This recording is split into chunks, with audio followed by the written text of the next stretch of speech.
heart murmurs are common in infants and children. Up to 8.6% of infants and 80% of children experience them. While often harmless, they can sometimes indicate underlying heart conditions. In infants, heart murmurs require careful evaluation.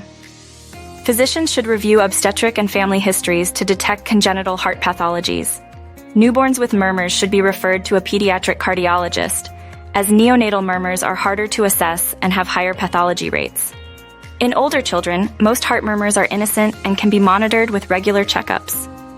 However, certain types of murmurs, such as diastolic, loud, or those radiating to the back or neck, warrant further investigation by a pediatric cardiologist.